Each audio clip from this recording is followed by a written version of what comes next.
Se spune că istoria își amintește regii și reginele, dar îi uită pe cei prinși între ei, pe cei ca mine. Eu sunt Nicolae, al doilea fiu al regelui Ferdinand și al reginei Maria a României, și acesta este portretul meu.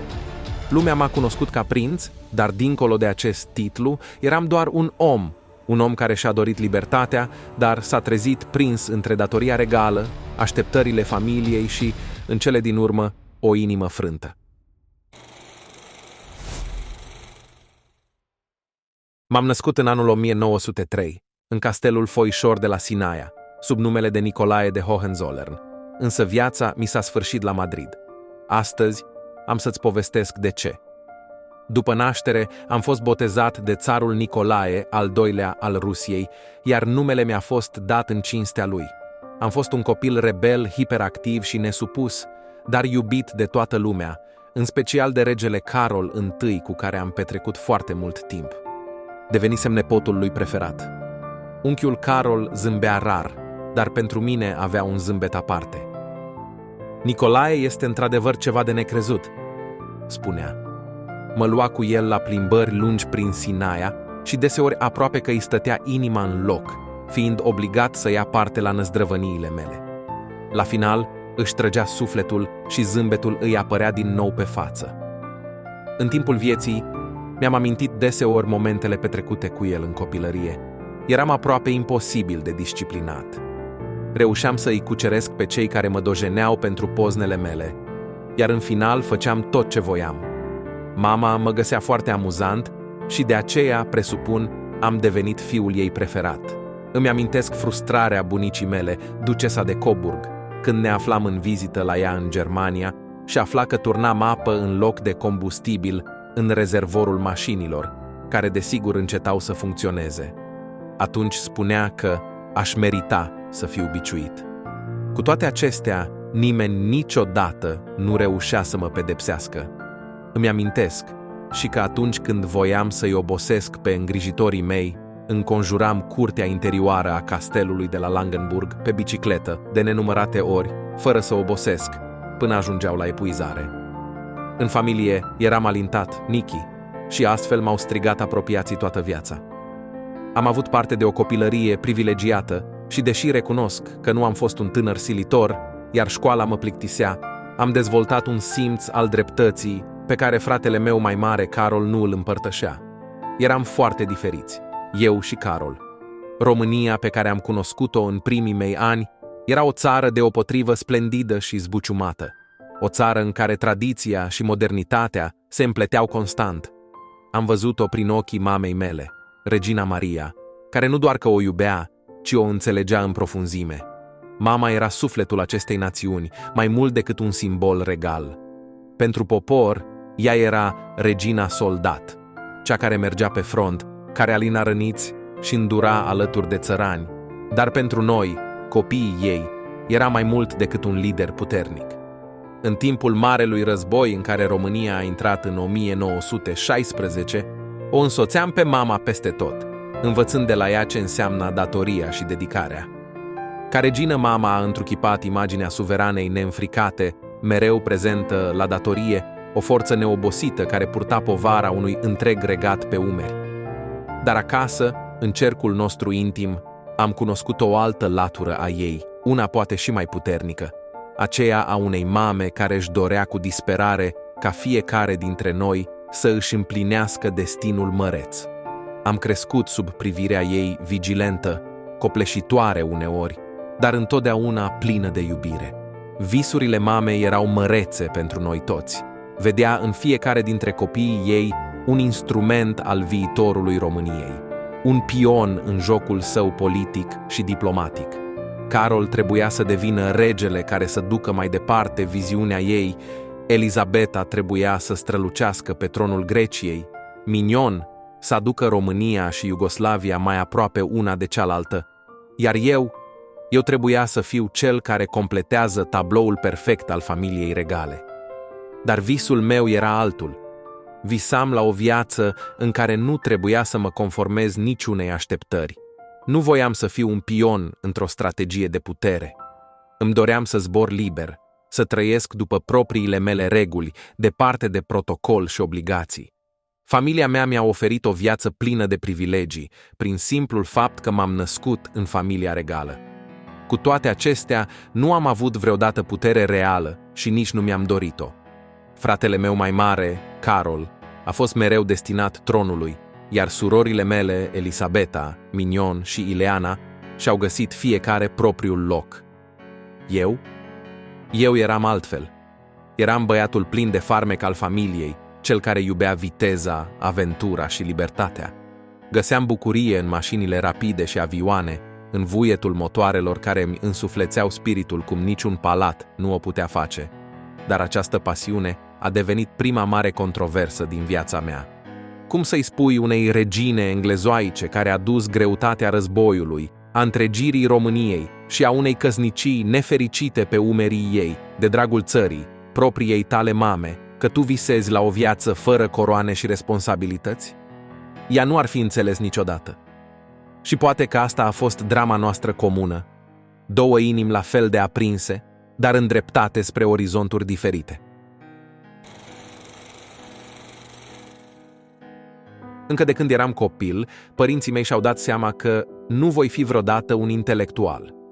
Petreceam mai mult timp cu șoferii de la Peleș și prin grajduri decât în sala de clasă, iar când m-au trimis la studii în Anglia, la Eton, am făcut foarte multe sporturi, dar nu atât de multă educație. Treburile politice nu mă interesau și preferam să fiu activ, să am o viață plină și liberă. Știam că sunt fratele de rezervă. În cazul în care Carol nu ar fi fost potrivit pentru a conduce, dacă s-ar fi îmbolnăvit grav sau ar fi renunțat la tron, eu aș fi fost următoarea variantă acceptabilă. Poate acest rol i-ar măguli pe mulți, dar nu și pe mine. Numai gândul că aș putea fi rege îmi provoca dezgust, nu pentru că nu iubeam poporul român, ci pentru că știam că nu sunt făcut să domnesc și că un conducător are nevoie de cu totul alte calități față de cele cu care fusesem înzestrat. Și totuși, încă din primii ani ai tinereții, Carol a dat semne de instabilitate. România nu se putea baza pe el. Prima oară a demonstrat asta la numai 25 de ani, în timpul primului război mondial, când și-a părăsit postul, adică a dezertat, pentru a fugi la Odessa și a se căsători cu Zizi Lambrino, renunțând la tron. Aveam numai 15 ani când tata, regele Ferdinand, și-a dat seama că fiul moștenitor era problematic. Atunci, germanofilii în frunte cu Marghiloman au pus la cale abdicarea regelui și numirea mea în locul lui, astfel încât să poată fi impusă o regență pro-germană. Din fericire, planul lor nu a fost dus la îndeplinire, iar eu am scăpat de o asemenea povară, însă nu pentru totdeauna. Când am împlinit 20 de ani, am devenit ofițer cadet în Marina Britanică, ceea ce mi-a dat prilejul să călătoresc foarte mult.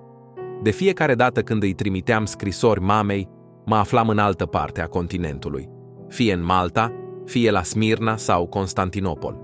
2 ani mai târziu, mă pregăteam pentru admiterea la școala navală de război din Anglia, unde eram supravegheat de regele Angliei, George, vărul primar al mamei. Regele i-a promis mamei că va veghea asupra mea și era de părere că educația școlară din Anglia formează întotdeauna bărbații cei mai buni.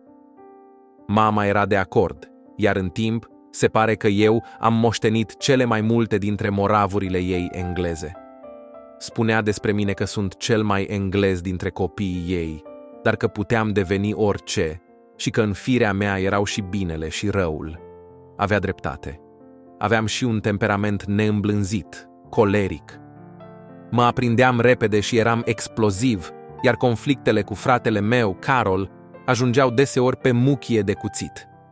În 1925 a urmat a doua lovitură a lui Carol, o nebunie care avea efecte imediate și asupra mea. Era acum căsătorit cu Elena, principesă a Greciei, căreia îi se spunea Sita și avea un fiu, pe Mihai. O cunoscuse pe Elena Lupescu, fostă dansatoare la Viena. Se îndrăgostise de ea și îi povestise chiar el Sitei aventurile pe care le avusese. Problema era că aventura cu Elena Lupescu se transforma într-o relație serioasă, iar Carol voia să își părăsească familia. După participarea la înmormântarea reginei Alexandra a Angliei, în noiembrie 1925, ca reprezentant al României, Carol urma să se întâlnească cu Ileana, sora noastră, care studia acolo, în Anglia. În ziua întâlnirii, a anunțat că va merge la Paris, deci întâlnirea se anula. Carol s-a întâlnit cu Elena Lupescu, alături de care a plecat spre Italia, iar de la Milano ne-a anunțat pe toți că abandonează tronul, că se simte neînțeles, desconsiderat și subapreciat. Însă nu menționase la acel moment și motivul real pentru care fugea de responsabilități.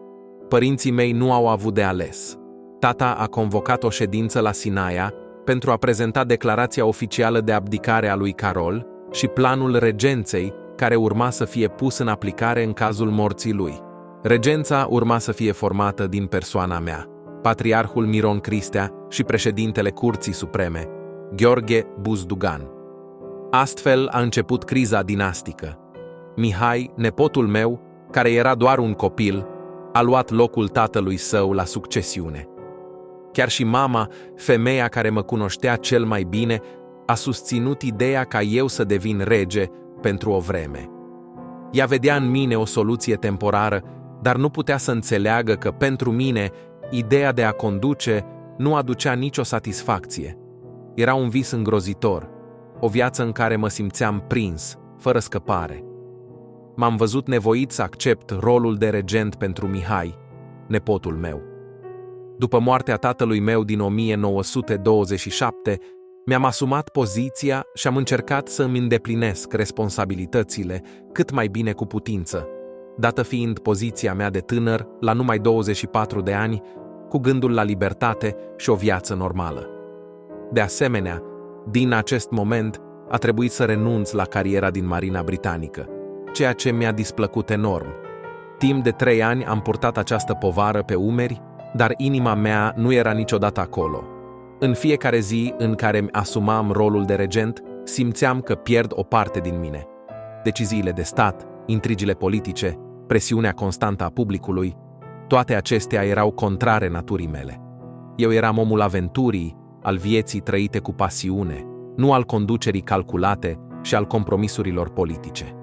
Mă uitam la Mihai, acest copil nevinovat care nu avea nicio idee despre destinul ce l-aștepta, și mă întrebam cum va face față el acestor așteptări uriașe. La un an după ce Iuliu Maniu devenise prim-ministru, în 1929, iar președintele Curții Supreme, al 3-lea membru al regenței, murise, apăruse o șansă să scap de rolul atât de inconfortabil pentru mine. Mama își dorea să aibă un cuvânt de spus în treburile politice și în negocierile ei cu Maniu de a fi adăugată chiar ea la regență. Prim-ministrul i-a oferit funcția cu condiția de a mă înlătura pe mine, care, spunea el, nu eram de niciun folos corpului conducător. Mama însă s-a simțit atât de ofensată încât nu a acceptat, iar astfel a dispărut și șansa mea de a fi liber. Trebuie să recunosc că aceia au fost niște ani grei pentru mine, în care am devenit o persoană neplăcută.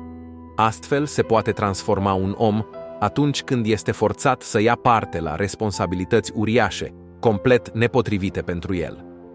Era o perioadă în care nu mă puteam controla. Insultam servitorii, mă băteam cu șoferii în trafic, iar iritarea mea se extindea și la membrii familiei. În iunie 1930, am decis că trebuie să discut cu fratele meu. Nu mai voiam să umplu un rol care nu mi era destinat. Carol trebuia să se întoarcă, iar eu trebuia să-l conving. Desigur că nu era opțiunea ideală, dar nici prezența mea în regență nu era mai potrivită. Pe 6 iunie 1930, Carol s-a întors. Când s-a întâmplat asta, am simțit un amestec de ușurare și amărăciune. Ușurare pentru că, în sfârșit, puteam lăsa această povară, dar și amărăciune pentru că știam ce haos va aduce întoarcerea lui. După ce și-a revendicat tronul, mi-a oferit poziția de comandant al Forțelor Armate Române, care, la drept vorbind, era doar o formalitate. Eu eram un om de viață, nerăbdător să mă bucur de libertatea care îmi fusese luată odată cu abdicarea fratelui meu. După 3 ani în care mi-am sacrificat libertatea personală pentru o datorie care nu mă reprezenta, m-am retras. M-am întors la marea mea pasiune, automobilele. Îmi cumpărasem prima mașină sportivă în anul 1926, înainte de a deveni regent, un Sunbeam cu motor de 3 litri, ce avea aproape 100 de cai putere.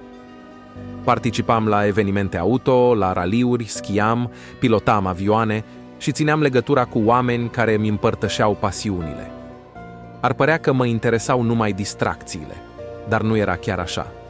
Eram pasionat de mecanică și probabil că aș fi fost un inginer priceput dacă m-aș fi născut într-o familie normală.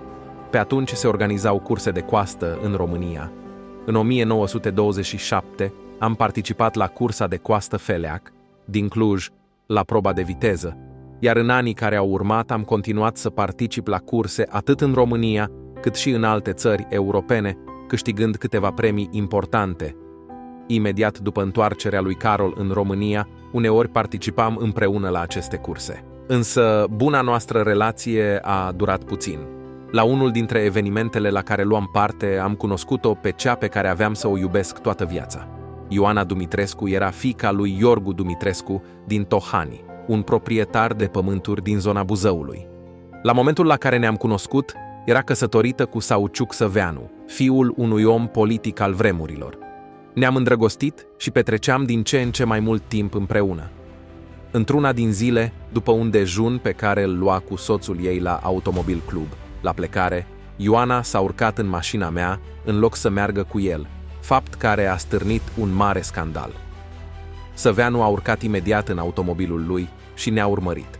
A fost o cursă ca în filme. La un moment dat am oprit și am scos revolverul la el, după care am ordonat să fie arestat. Se spune că în război și în dragoste nu există reguli. Și așa fusese și cu acea ocazie. Scandalul care a urmat a umplut paginile ziarelor, iar bucureștenii nu se mai săturau de această poveste plină de intrigă.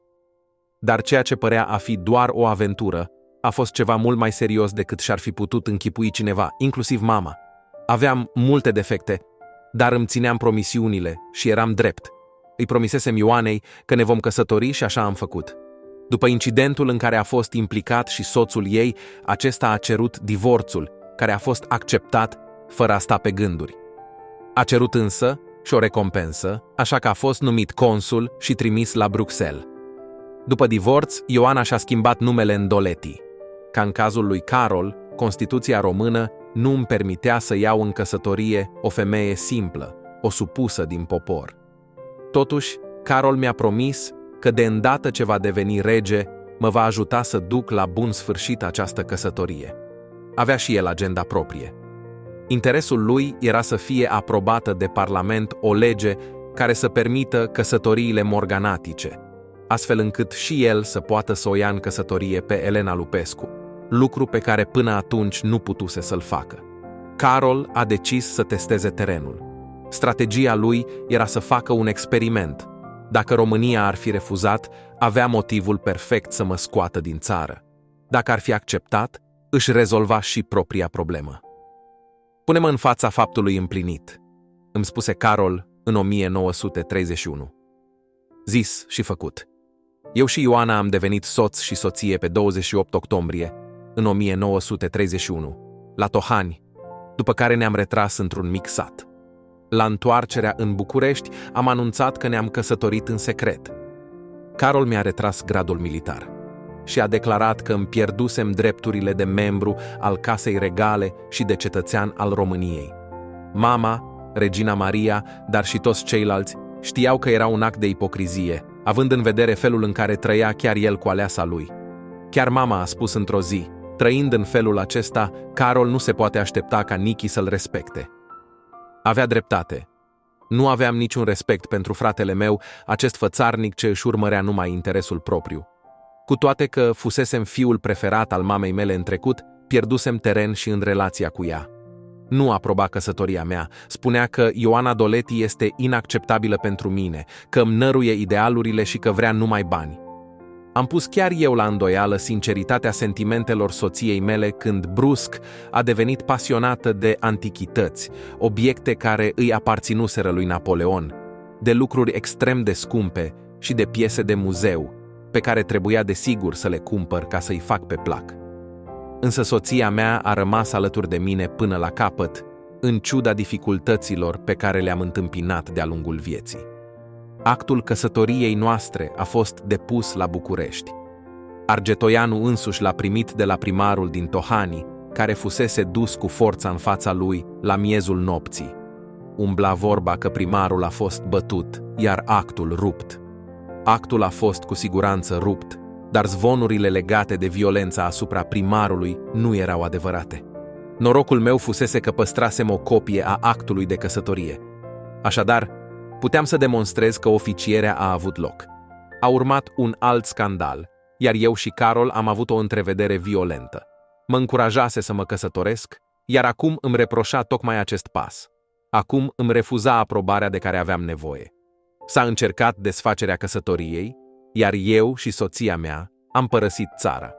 Când ne-am întors în 1932, la intrarea în țară, am avut surpriza de a fi arestați. Pe 9 aprilie 1932, la aterizarea pe aerodromul militar de la Băneasa, am fost întâmpinat de mareșalul Prezan, care avea ordine să mă urce în automobil și să mă ducă la Scroviște sub arest. L-am întrebat dacă nu cumva glumea și i-am spus că unica mea intenție este de a merge la Cotroceni. Am urcat în automobil, iar când am ajuns la șosea, i-am ordonat șoferului să facă stânga și nu dreapta. Șoferul nu a ascultat. Atunci i-am pus revolverul la ceafă și brusc, automobilul se îndrepta spre Cotroceni. Trebuia să merg să vorbesc cu mama. La plecare, 2 santinele stăteau postate la ușă. A doua zi dimineață, cele 2 santinele și-au încrucișat brațele în fața mea, în semn că nu aveam voie să ies. Colonelul Orășeanu se afla și el acolo. Am rostit niște cuvinte urâte, referitoare la arborele său genealogic, și i-am spus ce părere am eu despre caracterul lui. În scurt timp, santinelele au dispărut. Într-un final, am ajuns la un acord cu Carol.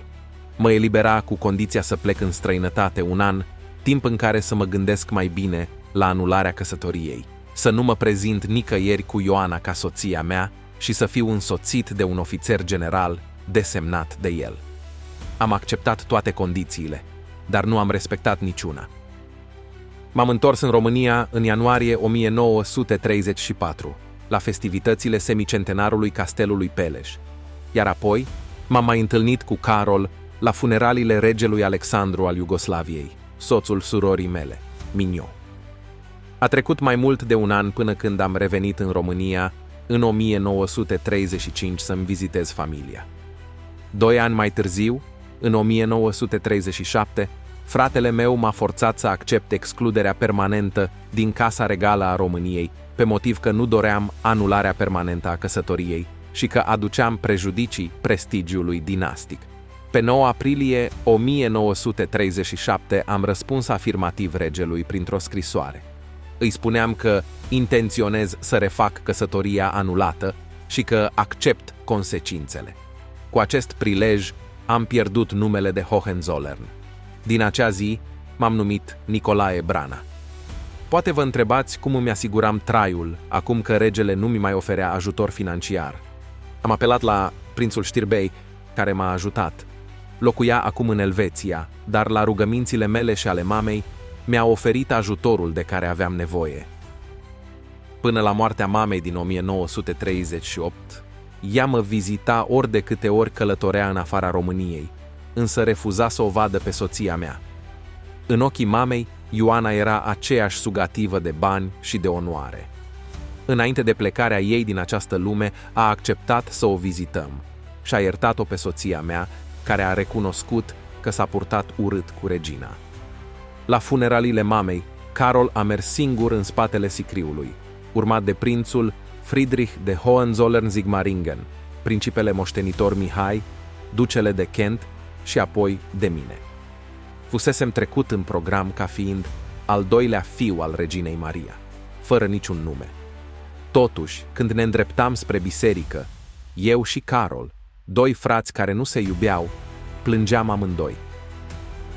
Instabilitatea lui Carol era o constantă, deci la numai 3 ani după aceste întâmplări a abdicat, renunțând la responsabilitățile lui pentru a 3-a și ultima oară.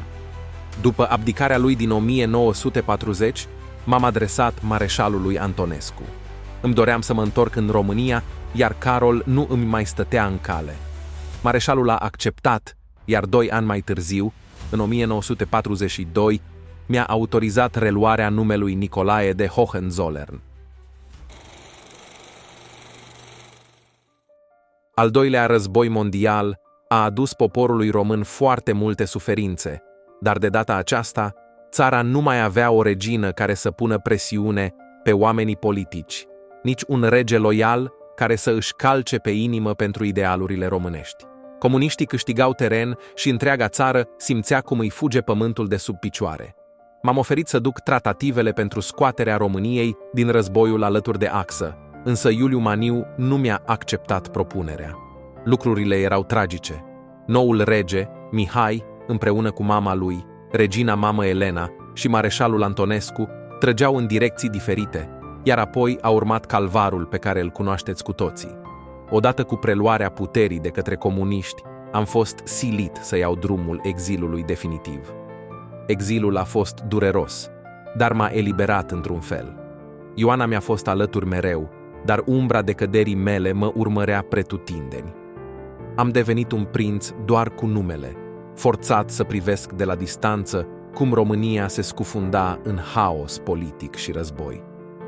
Am urmărit îndeaproape, la fel ca surorile mele, sovietizarea țării. Am intrat în cercurile emigrației românești din Europa, de la opoziția democratică la legionari. În încercarea de a aduce mai aproape românii din exil, am fondat un așezământ cultural de prim rang sub numele de Centrul Român de Cercetări, sub tutela Academiei din Paris. Transmiteam frecvent mesaje pentru poporul român prin Radio Europa Liberă, Vocea Americii sau Radio Londra, dar vocea mea, la fel ca și vocea surorii mele, Ileana, s-a înăbușit în timp, fiind înlocuite de ecourile propagandei comuniste. Eram convins că adevărul și libertatea popoarelor vor triumfa și așa a fost, dar mult mai târziu decât a fost nevoie. Am trăit restul vieții departe de strălucirea curților regale, dar am găsit liniște în lucrurile simple, alături de intelectuali români din exil și de soția mea. Nu am fost făcut pentru tronuri sau coroane. Pasiunile mele erau altele. Să zbor deasupra norilor, să conduc cu viteză și să iubesc o femeie care mă vedea așa cum eram cu adevărat. Știu că poate istoria nu mă va ierta. Poate voi rămâne în memoria colectivă ca prințul care și-a pierdut titlul din dragoste, oaia neagră a familiei regale. Dar pentru mine nu a fost o pierdere. Într-o lume plină de obligații și așteptări, am ales să-mi urmez inima. Ioana a părăsit această lume în 1963, iar moartea ei m-a afectat profund. În același an, am înființat Fundația de Cultură Românească Principesa Ioana în memoria ei. 4 ani mai târziu, m-am recăsătorit cu Teresa Figueira de Melo, fiica unui colonel brazilian. La moartea mea, deși locuiam la Madrid, Teresa a făcut tot ce a fost necesar pentru ca eu să fiu înmormântat în Elveția, lângă prima mea soție, Ioana, în 1978. Ultima mea dorință a fost ca osemintele să-mi fie repatriate când se va putea. Din fericire, acest lucru s-a întâmplat în anul 2024.